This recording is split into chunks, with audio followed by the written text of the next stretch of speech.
O Campeonato Brasileiro de 86 consegue ser pior que a Copa União Brasileira, o módulo amarelo, verde, branco, azul, fúcsia de 87. Só para lembrar, o Campeonato Brasileiro de 86 teve um monstruoso número de 48 times.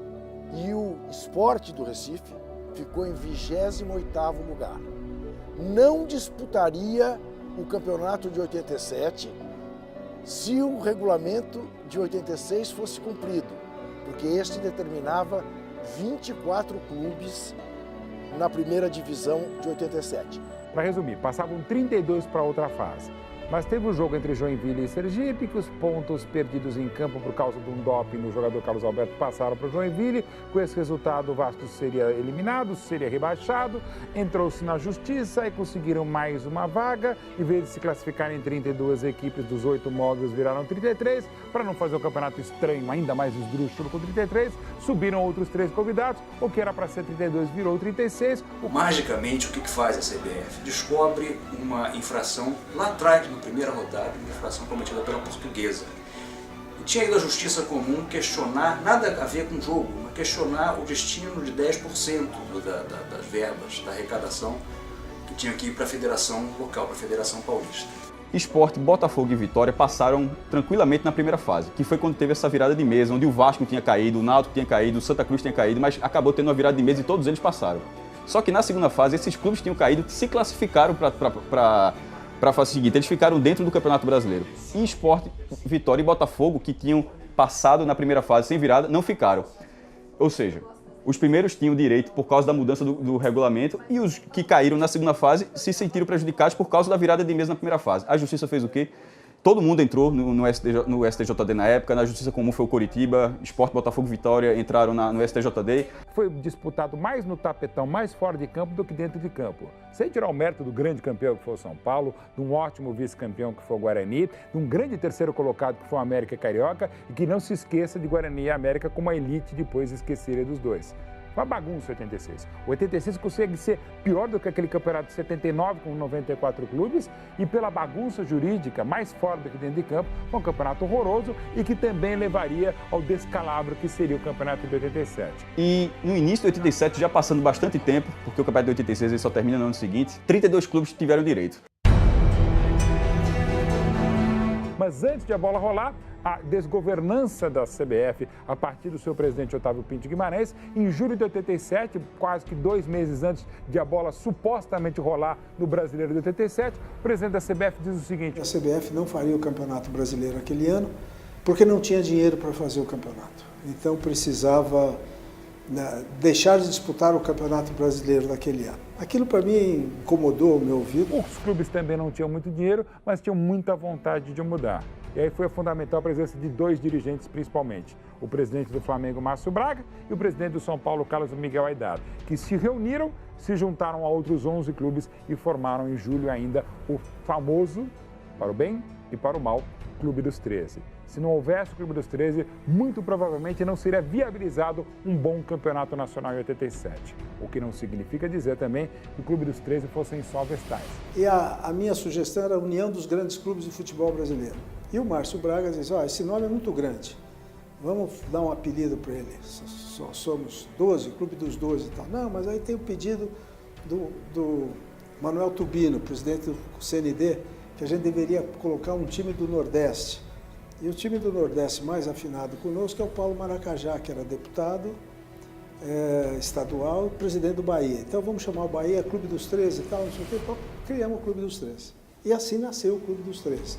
Nasceu, na verdade, como uma entidade disposta a valorizar o futebol brasileiro para os grandes clubes. Os clubes se reúnem para fundar o chamado Clube dos 13 e fazer uma Copa que eles deram o nome de Copa União, que seria o substituto do Campeonato Brasileiro.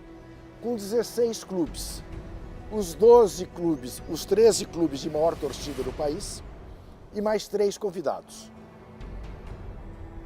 Nisso, você tem embutido uma revolução no futebol brasileiro e, como toda revolução, algumas injustiças.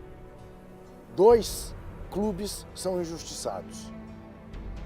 O Guarani, que tinha sido vice-campeão brasileiro em 86, e o América do Rio, que havia terminado em 4º lugar.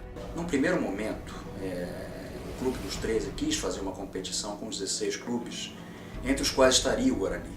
Estaria o Guarani e o América aqui do Rio, pelo retrospecto técnico do campeonato anterior. O América tinha sido o 3º colocado. Só que nesse momento o Clube dos 13 decide se sentar para negociar com a CBF. E aí talvez tenha estado o grande erro. Em vez de impor uma liga independente, tiveram medo de ir às últimas consequências com uma liga pirata, então sentam para negociar com a CBF. A CBF diz, ora, façam um campeonato com 16, muito bem, os 13, muito bem, mais 3. Agora, vamos ser um pouquinho mais políticos na hora de escolher os 3. É preciso haver um clube do Sul, é preciso haver um clube do Centro-Oeste e é preciso haver um clube do Nordeste. Isso nunca é formulado dessa maneira, mas o recado era, já tem Carioca e Paulista demais aí. Corta Guarani, corta América. E como no fundo nenhum dos 13 clubes tinha por missão ser advogado do Guarani ou do América, eles acabam aceitando esse trato com a CBF, na expectativa de que ela fosse legalizar a Copa União. A ideia era realmente fazer jogos entre nós e depois criar mecanismos com o passar do tempo de acesso e descenso. Mas 87 e 88 a ideia era não mexer nos 13, era deixar os 13. Aí começou uma série de pressões, etc. O Antônio Carlos Magalhães era ministro da Comunicação, ligou, queria colocar-se o Vitória, como é que estava o Bahia, não estava o Vitória. Aí começou uma discussão, o Guarani reclamou que era campeão brasileiro, não estavam pondo o Guarani. A CBF engoliu, porque não tinha o que fazer. Até porque foram vendidos patrocínios para a Varig, para a Coca-Cola e a Rede Globo comprou o torneio. Ou seja, estava tudo feito, tudo preparado.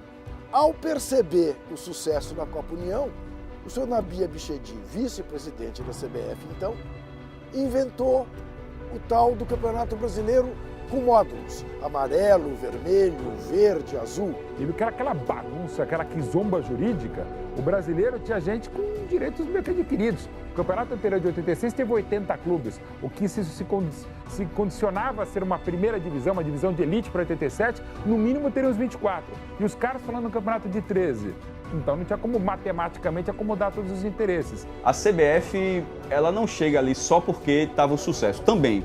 Mas ela chega pressionada pelos outros 16 clubes que também tinham o direito de jogar competição. Tipo, tinham o direito, não tinha como simplesmente o Clube dos 13 chegar e fazer uma competição, escolher os 16 times sem critério. O Coritiba tinha sido 44º no ano anterior.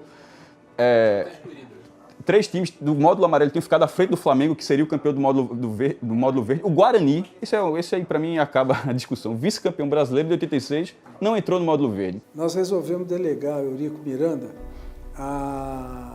a nossa representatividade na CBF para cuidar do Campeonato Brasileiro de 87. E dentro do espírito que nós já tínhamos discutido entre nós.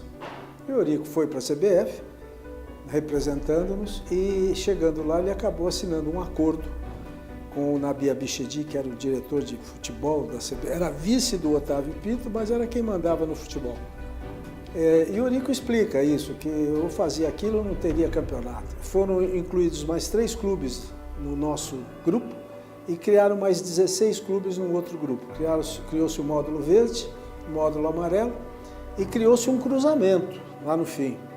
O campeão e vice do módulo verde com o campeão e vice do módulo amarelo cruzando alternativamente. Nós reunimos entre nós e dissemos, não, nós não vamos cruzar coisa nenhuma. Para nós, o campeão brasileiro de 87 será quem sair desse módulo verde. Ele pode ter feito o jogo duplo, ele sempre disse que não, ele foi pela cabeça dele, independente do que pensava o Clube dos 13, mas ele também sempre divulgou e sempre defendeu, e até hoje defende 30 anos depois, o Eurico Miranda, que ou ele assinava o regulamento daquele jeito, com o cruzamento dos módulos, com a definição do campeão brasileiro depois desse cruzamento e a definição dos 2 brasileiros depois desse cruzamento, ou não haveria Copa União, não haveria o módulo verde, que é uma tese defensável. Eurico traiu o grupo porque ele não foi com mandato para aderir. Ele foi para dizer que a posição do Clube dos 13 era aquela, intransigente, inflexível. não vai haver cruzamento. Mas chegou lá, ele, para ser simpático, assinou, porque tanto faz como tanto fez. Esses caras não têm a menor importância. Isso é a segunda divisão, entendeu? Era isso que ele achava. E eu entrevistei o Eurico. A versão dele é que ele, Eurico Miranda, jamais aceitou ser mandado a reunião nenhuma como pau mandado de ninguém. Ele só é mandado para reuniões para decidir. O Eurico, enfim, a gente conhece como funciona o Eurico, um senhor que tem um amor próprio muito grande. Né? E a versão dele é essa, olha, por mim eu só vou a uma reunião com autonomia para decidir, portanto decidi o que eu achava melhor. A versão de Márcio Braga e Juca Kfouri, que participavam dos acontecimentos desde o começo, eles usam a palavra traição, o Eurico nos traiu. Depois que nós ficamos sabendo que ele tinha assinado. Na verdade, cada um tem o seu jeito de ser. O Eurico sempre foi uma pessoa polêmica. Ele foi lá, o que ele nos disse, e temos que acreditar nele, o que ele nos disse foi o seguinte, ou ele assinava aquilo, ou a CBF não homologava e impedia a realização de todos os jogos na justiça, etc, etc, etc. Ele ameaçou desfiliar os clubes. Se você desfilia os clubes, você perde a vinculação do atleta, você perde todos os atletas que estão sob contrato. Então a ameaça da CBF foi muito forte. Veja, foram todos os pequenos golpes que a CBF foi dando para tentar legitimar uma situação que a própria CBF criou com a Copa União pronta. A CBF vai à FIFA e a FIFA expulsa os clubes que se revoltaram. Aí te pergunto de novo, embora seja eu o entrevistado, imagine você uma reunião da Assembleia da FIFA. Olha, há uma revolta lá no Brasil, temos que expulsar os clubes revoltantes que se insurgiram contra a Confederação Brasileira de Futebol. Aí o chinês pergunta, que clubes são esses? Espera aí, o Santos é aquele time que o Pelé jogou? É, sim, senhor. O Flamengo é o clube mais popular do Brasil, onde joga o Zico? É, sim, senhor. O Botafogo é aquele time onde jogou o Garrincha? Sim, senhor. O São Paulo é o time, um dos times de maior torcida de São Paulo? O Corinthians é o de mais torcida de São Paulo? É, sim, senhor. Esses nós vamos expulsar. Quais ficam? Fica o Guarani. Quem? O Sport. Quem? O Joinville. Quem? Entendeu? Óbvio que não expulsariam. Óbvio que não. Iam expulsar exatamente aqueles clubes que cediam jogadores para a seleção brasileira. Quantos jogadores do Sport de 1987 vestiram a camisa da seleção brasileira? E quantos do Flamengo? Eu citei para você a escalação, todos eles. Essa ameaça nós ficamos sabendo que foi um fato, que o Nabi ameaçou. E aí o Eurico, para contemporizar, assinou o tal do cruzamento, que nós não gostamos, tanto que nós dissemos que não íamos fazer o cruzamento. Inclusive o Eurico votou por não fazer o cruzamento. A decisão de não fazer o cruzamento foi unânime. E o Eurico, durante algum tempo, lá atrás, reconhecia o Flamengo como campeão brasileiro. Hoje ele não reconhece mais. Tem gravações, vou buscar nos arquivos, que ele reconhece. Hoje ele diz que o Flamengo não é campeão coisa nenhuma. Veja bem, vou te falar com toda clareza, aí respondo muito por mim, né? E pela revista que eu dirigia, que era a revista de futebol no Brasil. O módulo amarelo não existia, nem o azul, nem o branco, só existia o módulo verde. A cobertura era do módulo verde, era onde havia os grandes clássicos do futebol brasileiro, né? Então, não se dava a menor pelota. Mas aí com uma condição absurda que inclusive justifica todas as vitórias na justiça do esporte a partir de 1990 e do trânsito julgado da situação de 94 para cá, que é estipulamento quando foi estipulado o regulamento do Campeonato Brasileiro. Oficialmente, no papel, e isso é usado na justiça, principalmente na justiça comum, em todas as goleadas do esporte contra o Flamengo, no dia 28 de agosto de 1987 foi definido o regulamento para o Brasileiro de 87. E nesse regulamento definido está o cruzamento entre os dois primeiros do módulo verde, o que seria elite, contra os dois primeiros do módulo amarelo. Mais para frente, Flamengo Internacional, Sport e Guarani. E esse regulamento, esse cruzamento dos módulos, que foi definido em janeiro de 88 janeiro para fevereiro de 88, sairia não só o campeão brasileiro, o detentor dessa aqui, da Taça das Bolinhas, mas também os 2 representantes brasileiros da Libertadores da América de 88. E isso o Clube dos 13 em momento algum queria, mas estava estipulado no regulamento. E o mais absurdo ainda, esse regulamento só foi dado a conhecer ao público e a esmagadora maioria dos próprios clubes, inclusive, claro, os 13 do Clube dos 13, que faziam parte dos 16 do módulo verde, o módulo da elite com 100 aspas, com 30 minutos da bola rolando do primeiro jogo no Pacaembu, Palmeiras 2, Cruzeiro 0. Ou seja, os clubes só souberam do regulamento da Copa União de 87, do Brasileiro Módulo Verde, Módulo Amarelo, de todas as divisões e quantas divisões no futebol nacional em 87, com 30 minutos de bola rolando. Só que oficialmente, ou oficiosamente, o regulamento estava estipulado desde 28 de agosto. Ou seja, praticamente 10 dias depois é que foi divulgado o regulamento. Na época que se divulgava por fax, ou por telex ainda, até antes do fax, por telex. E os clubes não sabiam. Então, como é que se começa um campeonato sem regulamento? A CBF, na calada da noite, impõe um regulamento seu que diz o seguinte: olha, isso que está acontecendo aí é só um módulo de um campeonato mais amplo que eu criei aqui, que vai ter, enfim, 4 módulos. E, detalhe fundamental, os 2 primeiros, o campeão e o vice dessa Copa União, mais o campeão e o vice do módulo amarelo, com 16 clubes menores que eu criei aqui, vão ter que se enfrentar num quadrangular final para decidir quem é o campeão brasileiro. Imediatamente os grandes clubes se revoltam. Anos depois, um juiz pernambucano que vai decidir a causa diz: mas eles nunca reclamaram. Mentira.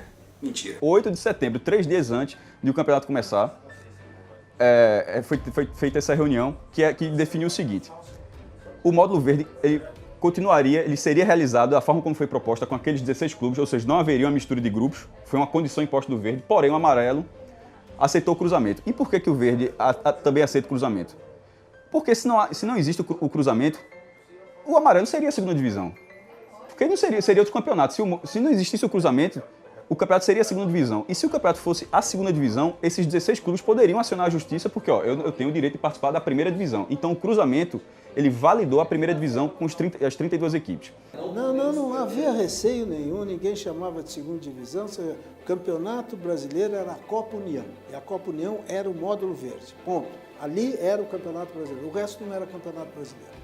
Bom, é simples assim. A gente não se envolvia com a parte política, não. A gente sabia que estava com problema. Desde o momento que a competição começou a ser realizada e se chegou a um acordo, a nossa preocupação era estar bem preparado para poder vencer as dificuldades nos jogos, porque todo clássico é complicado.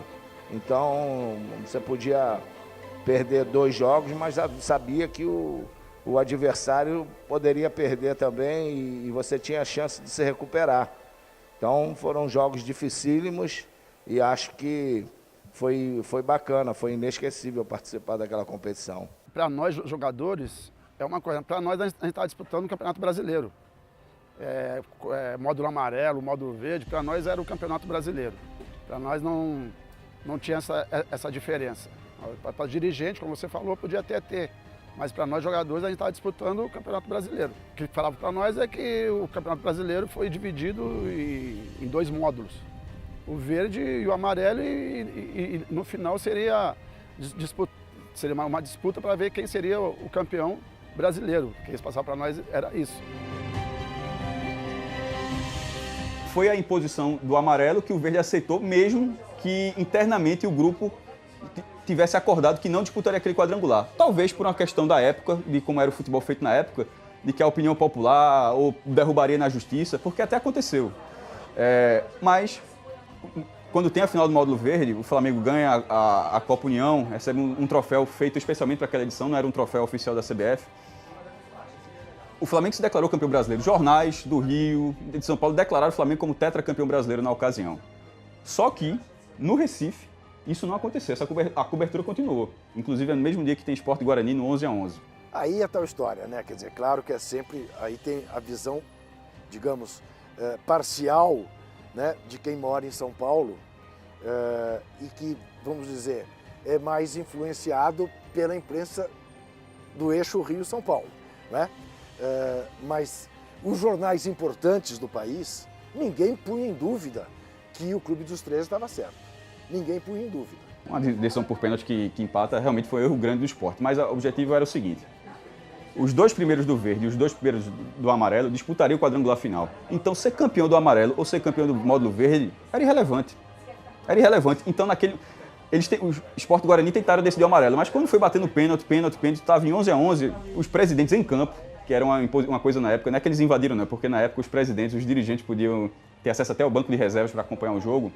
Os presidentes do Sport e Guarani decidiram encerrar para mostrar que aquilo não valia, que aquilo não era a final. A final ainda estava por acontecer. Não existia. Não é nem dizer que era tratado... Era no mínimo curioso. Era curioso, mas nem é o caso de dizer que era tratado como se fosse a segunda divisão. Porque nem isso era.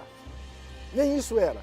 Era um torneio paralelo que a CBF estava fazendo, que ela chamava de módulo amarelo. Porque o módulo amarelo a gente conseguiu aquela proeza mais uma histórica de empatar a disputa de pênalti na decisão do módulo amarelo na Ilha do Retiro. Guarani e Sport empataram por 11-11, decidiram largar o campeonato até como estratégia, digamos, jurídicas, dá para usar como estratégia o termo, porque eles demonstravam, ao não decidir o módulo amarelo no finalzinho de 87, que o que de fato importava para Guarani Sport, para o pessoal que vinha do módulo amarelo, a segunda divisão com aspas ou sem aspas, o que valia mesmo para definir a Copa União de 87 e o detentor desta Taça das Bolinhas, seria o quadrangular final no começo de 88. O que aconteceu foi o seguinte, foram batidos 11 pênaltis. Não conversar com o Homero Lacerda, o presidente do Guarani, o Guarani saiu de campo. E naquela época, o time que saísse de campo era considerado perdedor. Então, como o Guarani saiu de campo, ele foi considerado perdedor nessa final do módulo amarelo. A partida normal foi 3-0 para o Sport. O Sport tinha perdido em Campinas de 2-0 e tinha que ter a prorrogação. Teve a prorrogação, foi 0-0 e partimos para os pênaltis. Os 2 times bateram os 11 pênaltis e empataram em 10-10, porque na primeira série de 5, cada um perdeu 1. Aí eu fui chamado pelo capitão do Sport, o jogador Betão, e fui chamado pelo capitão do Guarani na época, o Ricardo Rocha. E eles me disseram que iam bater o 12º pênalti cada equipe e que se eles marcassem, os 2 seriam campeões. Tanto o Sport seria o campeão como o Guarani. Eu tive que aguardar 15 minutos iniciais depois da 12ª cobrança de pênalti, que foi empate, e também mais 15 minutos, a Ilha do Retiro superlotado, comandante do policiamento me pedindo para encerrar, mas eu não podia deixar de cumprir, porque um dos 2 times podia voltar e ter problema mais tarde. E por isso eu fiz meu relatório e encaminhei esse relatório para a CBF. A CBF, julgando lá a assessoria jurídica, achou incompetente para dizer quem seria o campeão e quem seria o vice. Então, o presidente da CBF, na época que eu tomei conhecimento, mandou chamar os 2 capitães e os 2 presidentes das equipes do Sport e do Guarani. E ele sugeriu que o Sport, que tinha o maior número de pontos em todo o campeonato brasileiro, ficaria em primeiro lugar e o Guarani em segundo. E os 2 presidentes, tanto do Sport como concordaram. E aí, quando houve o Conselho Arbitral em janeiro de 88 para ratificar o regulamento, deu a vitória pelo voto qualitativo do Clube dos 13. Só que eu também entendo uma questão de bom senso, que para você mudar o regulamento, só se houvesse unanimidade. E é claro que pelo menos o Sport, somando os 16 do módulo verde e os 16 do módulo amarelo, bastaria o Sport para dizer, junto com o Guarani, Náutico e mais 2 ou 3 clubes, que não haveria unanimidade. Então o regulamento teria que ser aquele. Então, no fundo, tudo começou errado. E como tudo começou errado, cada parte tem um pouquinho de acerto. Mas é impressionante o que Flamengo, o Inter, o Sport mesmo, o Guarani, CBF, Clube dos 13, o Papa, Dalai Lama, Madre Teresa, todo mundo errou. Nunca se errou tanto fora de campo como se errou em 87. Então, até porque são tantas as coisas erradas, tantas questões na justiça comum que devem se discutir, e ainda mais a justiça esportiva, entre os termos de legalidade e de legitimidade, que eu acho que a solução melhor, mais salomônica, mais mureteira, mas ao mesmo tempo mais de bom senso e equilibrada, seria dar tanto ao Flamengo quanto ao Sport esta taça das bolinhas. Bobear até rachar no meio. Então a CBF marcou o quadrangular e Flamengo e Internacional perderam o WO. O famoso jogo que não existiu entre Sport e Flamengo teria sido em 27 de janeiro, na Ilha do Retiro. Teve árbitro, capitão, esperado 30 minutos em campo, teve torcida do Sport, 38 pessoas sabendo que o Flamengo não ia aparecer, apareceram, compraram o ingresso e entraram na Ilha do Retiro com bandeira e ficaram lá na arquibancada da ilha, mesmo sabendo que o Flamengo não jogaria. E o árbitro esperou, e assim foi também com o Internacional. Detalhe, o Sport estava jogando com o Guarani, com o Flamengo no WO, no brinco de ouro, o Guarani estava também ganhando o WO do Inter. E aí vai até o quadrangular, onde tem Guarani e Sport. O Sport vence de 1-0, 1-1 em Campinas, 1-0 na Ilha do Retiro, gol de Marco Antônio de cabeça, e vence essa competição. Porém, como era tudo aquela questão judicial na liminar, depois de ganhar o Campeonato Brasileiro, o Sport entra com uma ação ordinária declaratória na Justiça Comum, para que porque a Justiça Desportiva não estava querendo reconhecer. Como a posição dos clubes da Copa União, do Clube dos 13, era uma posição intransigente no sentido de que não faria o cruzamento, porque seria recuar em relação a uma posição. Eu lembro, a CBF havia desistido de fazer o Campeonato Brasileiro. Só foi fazer quando percebeu o sucesso na Copa União e quis pegar algumas migalhas. Mas veja, exatamente, porque não tinha dinheiro para organizar, né? Mas não teve peito, por exemplo, de impedir que os árbitros, sob seu guarda-chuva, apitassem os jogos da Copa União. Porque para nós o Campeonato Brasileiro era nós 13, era o nós do módulo verde, nós não consideramos, nós não disputamos com o módulo amarelo. Fecharam a questão, a gente não vai fazer esse cruzamento, a gente não queria esse cruzamento que está no regulamento, que a gente só conheceu com a bola rolando, isso é coisa do Eurico Miranda, é coisa do Nabi Abichedi, a gente não quer. Então, não é porque foi o Flamengo que não quis e o Internacional que não quis o cruzamento com o Guarani e Sport, que vinham do módulo amarelo. Se fosse Vasco e Cruzeiro, se fosse Corinthians e Botafogo, nenhum deles, dos clubes dos 13, iria disputar o quadrangular. Foi uma decisão conjunta. A simples decisão de que, quando chegar o quadrangular, a gente não vai jogar e pronto. Mas assim, se tinha um regulamento, eu já vi o regulamento, inclusive, ele é muito claro. Se o regulamento foi assinado antes, se o regulamento foi publicado, foi assinado tudo, assim, não tinha para que não jogar. Foi um grande vacilo que o Flamengo deu. Agora, era um time tecnicamente melhor? Era, no papel, era. Mas é o que eu sempre falo, um ano antes, o Flamengo perdeu do Central de Caruaru no Campeonato Brasileiro. Foi a última vez que Pernambuco teve 4 clubes na primeira divisão. O Central de Caruaru ganhou do Flamengo 2-1 no Lacerdão.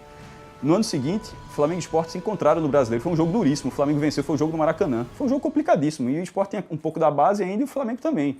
Então, assim, o Inter ganhou do Barcelona na final do Mundial de 2006. Você não pode chegar a futebol, isso aqui é um esporte que a gente...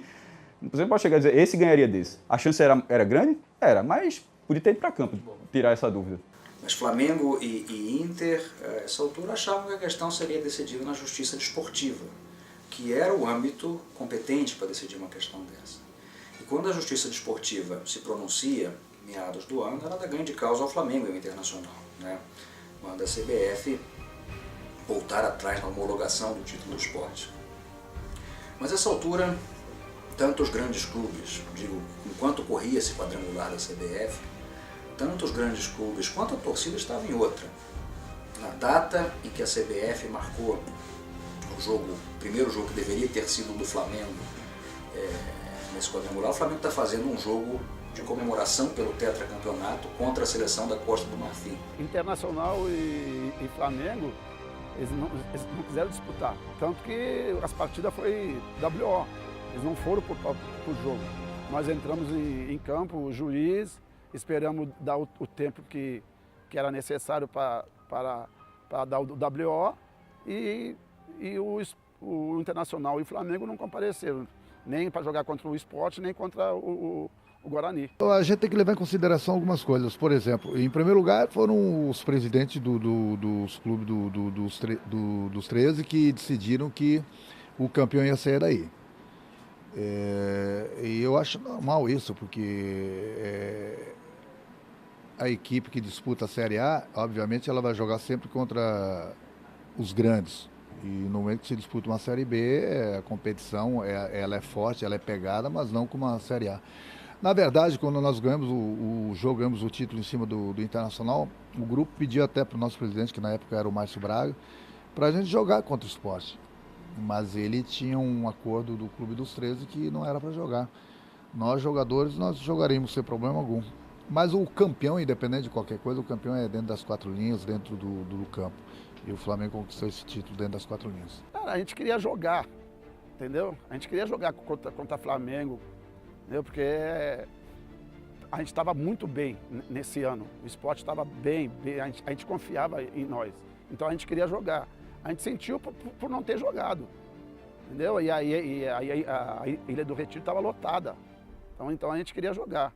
Era uma decisão política, né? Aquela guerra entre os dirigentes que se reuniram, né, para criar o Clube dos 13 e organizar um campeonato que a CBF não tinha competência naquela época. Foi uma indecisão deles, porque eles não acreditavam que se eles tivessem fé que ele era o melhor do Brasil, porque eles não vieram jogar com a gente, para mostrar que era o melhor e ganhar pra gente. Então eles ficaram um pouco temerosos de perder e de mostrar que realmente eles não eram o melhor. E nós que mostramos que nós somos os melhores, fomos a campos e fomos campeões. Você já ouviu falar no goleiro Zé Carlos? Certamente sim. Do lateral Leandro, que o Tele dizia ter sido o maior lateral que ele viu jogar. Do Jorginho, campeão do mundo. Do Edinho, você já ouviu falar também. Do Leonardo, já ouviu falar também. Do Andrade. Do Zico Verdadeiro. Do Zinho. Do Bebeto. Do Renato Gaúcho. Esse era o time do Flamengo. Então é brincadeira querer comparar e dizer que o Flamengo teve medo de jogar com o Sport. É claro que em 2 jogos tudo poderia acontecer como só ia acontecer no futebol. Não tinha menor sentido haver qualquer tipo de cruzamento. Até brinco, né? Agora, quantas seleções importantes ficaram fora da Copa do Mundo? Será que a FIFA vai organizar outra competição nos Estados Unidos, com Holanda, com Itália, com Paraguai, com Chile, e vai cruzar com quem vencer na Rússia quanto que vencer nos Estados Unidos? Então, eu acho ridículo esse tipo de comparação, esse tipo de cruzamento. Eu acho que é inaceitável quando a gente sabe que a nata do futebol brasileiro estava ali disputando a Copa União. Então também nos foi vendido, no termo de torcedores, até cidadãos e consumidores, que a Copa União era o campeonato. E era só ver quem disputava a Copa União, que você imaginava que aquilo era a primeira divisão e só ver o outro módulo que aquilo não era a primeira divisão. Então realmente muito mais importante, muito mais badalado foi a Copa União. E foi um campeonato muito bom, com grande média de público, porque eram praticamente só clássicos, né? Ou a maioria dos clássicos na Copa União, no módulo verde, enquanto no módulo amarelo realmente era menos qualidade, menos público também, não só na decisão do módulo verde, como também seria pela bagunça do cruzamento dos grupos na decisão a partir de janeiro de 88, inclusive com 2 rodadas com o WO, mas o primeiro jogo, que seria a terceira rodada do quadrangular decisivo em 88, no Brinco de Ouro entre Guarani e Sport, empate por 1-1 em pênaltis também, coincidentemente, tinha um pouco mais de 4 mil torcedores no Brinco de Ouro em Campinas. Afinal, se eu olhar no Bordeiro, na Ilha do Retiro, o jogo que o Sport venceu por 1-0, gol do zagueiro Marco Antônio de cabeça, oficialmente eram 26 mil torcedores, mas na prática estava hiperlotada a Ilha do Retiro. Então foi uma bagunça, está tudo errado, mas realmente, em termos práticos, se você pensar, e mesmo o torcedor do Sport, o torcedor do Guarani, do América, e todos que participaram do módulo amarelo ou não jogaram a segunda divisão, com aspas ou não, o campeonato mais importante é evidente, mais badalado evidente, era a Copa União, era o módulo verde, o módulo que o Flamengo venceu. Mas aí o que se trata é do seguinte, é do embate entre o legal e o legítimo. Um grande jurista uruguaio, Eduardo Couture, dizia o seguinte, que a gente sempre deve seguir o direito, mas se um dia a gente encontrar uma contradição entre o que é justo e o que é legal, entre a justiça e o legal, fique com o que é justo, fique com a justiça. Então eu não discuto que legalmente, por todas as tramóias que são conhecidas do futebol brasileiro, o título é do Sport. A legitimidade do título é do Flamengo. O Brasil viu o título do Flamengo, comemorou o título do Flamengo. O resto é invenção. Mas, até do ponto de vista legal, o Conselho Nacional dos Desportos de então, presidido pelo professor Manuel Tubino, declarou o Flamengo campeão.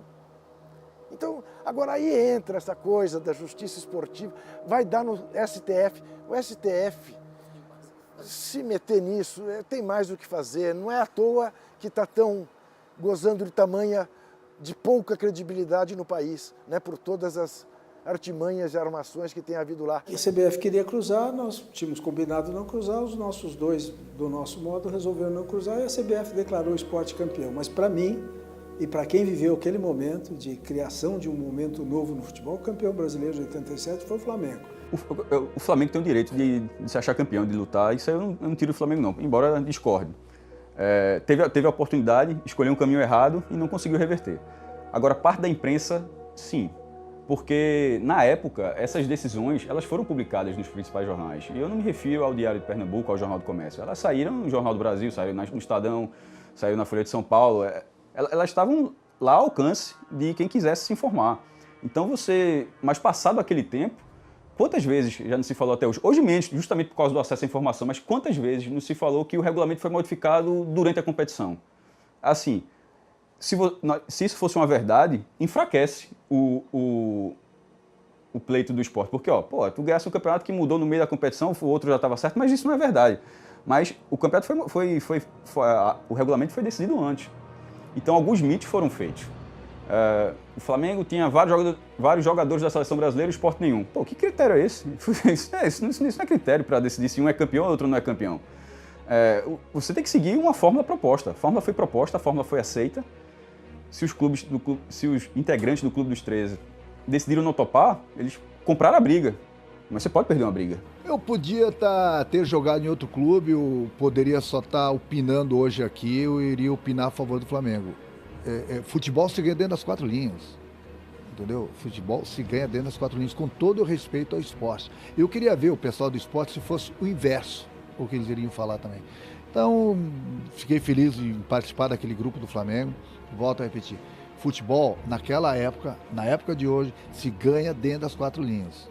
Fora das 4 linhas, fica para os incompetentes, entendeu? Futebol é para quem tem talento, e o talento é disputado dentro das 4 linhas. São 3 coisas que não se discute, religião, política e futebol. Mas não adianta vir falar comigo porque eu tenho jornal, eu tenho televisão, eu tenho foto, eu tenho a foto com troféu. Vai perder tempo, porque eu sou campeão brasileiro de 87. Eu sou campeão brasileiro. Reconheço a importância do esporte, a importância do Guarani naquela oportunidade, mas o campeão brasileiro é o Flamengo. Não, assim, para mim, como jogador, como atleta e como pessoa, é muito bom você fazer parte de uma história de um clube do tamanho do esporte. Porque tá lá, isso ninguém vai tirar. Você chega em Recife, você vai na ilha, tá lá, campeão brasileiro de 87. Então essa história ninguém vai apagar. Se Flamengo for recorrer, não adianta. Eu fui campeão brasileiro. O campeão de 87 é o Flamengo. O pleito do Flamengo é ser campeão brasileiro junto ao esporte. Não é tirar o esporte da história e o Flamengo ser o campeão. É ser um campeão paralelo. E se isso acontecer, significaria que foram disputados 2 campeonatos. O Campeonato Brasileiro e a Copa União. Essa é a leitura da situação do Flamengo. Mas não foi a situação. Inclusive, a sentença judicial do esporte deixa isso claro. O Flamengo disputou um grupo, o Grupo Verde, o Módulo Verde, do Campeonato do Esporte, que previa um quadrangular final não realizado, aliás, realizado, mas com WO, por causa do clube. Então, não cabe 2 campeões brasileiros em 87. Cabe um, que é o Esporte Clube do Recife. Zé Carlos, Jorginho, Leandro, Edinho, Leonardo, Andrade, Ailton, Zico, Renato Gaúcho, Bebeto, Zinho. Aí está respondido quem é e por quê. Flávio, Betão, Estevam, Marco Antônio, Macaé, Rogério, Ribamar, Zico, Robertinho, Nando e Neco. Essa é a equipe campeã brasileira de 87. Tem que aceitar, né? Fazer o quê? E ainda que alguém fale, mas o Sport é campeão de fato, o Flamengo é de direito. Não, o Sport é o campeão de fato e de direito. Ele jogou a competição, ele entrou em campo no WO, porque ele podia ter perdido o Flamengo, mas ele estava lá em campo. Se o Flamengo quisesse jogar, poderia ter jogado. Veja, há certas coisas que hoje em dia eu não discuto mais. Até porque as gerações vão se sucedendo e quem não assistiu aquilo, quem não estava vivo, quem começou a gostar de futebol depois daquilo, né, precisa ter informação, como esse documentário está tratando de fazer, mas fica nessa discussão do que é legal, do que é legal, do que é legal, que é tudo que futebol se resolve dentro de campo, que é tudo que não importa. Não é? Isso serve para viradas de mesa de times que deviam jogar a segunda divisão e não jogaram, serve para tanta bandalheira, né, como caracteriza o futebol brasileiro. Então, há duas coisas que eu não discuto, que são para mim absolutamente cristalinas. Pelé foi o maior jogador de futebol de todos os tempos e continua a ser. 2 patamares acima dos pretendentes, que são geniais, mas que estão 2 patamares abaixo dele. Maradona, Messi, Garrincha, Cruyff, Rivelino, Didi, Zidane, Cristiano Ronaldo, enfim. E o Flamengo é campeão brasileiro de 87. O resto é resto. O campeão de 1987 não tem como errar, é rubro-negro. O campeão de 1987 não tem como errar, tem um camisa 10 chamado Zico. Quem é o campeão de 1987? Para mim, há 30 anos, de fato, é o Flamengo e de direito ao esporte. Desde as decisões da Justiça comum, de 1990, ratificado pelo trânsito em julgado das coisas em 94, e todas as decisões tomadas, não só na Justiça Federal de Pernambuco, mas até chegando ao Superior, ao Supremo, ao Tribunal de Recursos, a tudo da esporte. Também por conta da jactância, prepotência ou negligência da direção do Flamengo, que não quis, num primeiro momento, discutir na Justiça, porque falava isso é indiscutível. O Flamengo é o campeão da Copa União, o Flamengo é tetra, o Flamengo é penta e será hexa em 2009 e acabou. Só que aí na Justiça foi perdendo, porque o que se julgou na Justiça comum, com razão ou não, ou com muita emoção, é que o regulamento não foi cumprido. E, de fato, o que está na letra do regulamento, artigo 6º, parágrafo 2º, é que haveria o cruzamento. O tal do cruzamento dos módulos verde e amarelo. De um lado, Flamengo Internacional, do outro lado, Sport Guarani.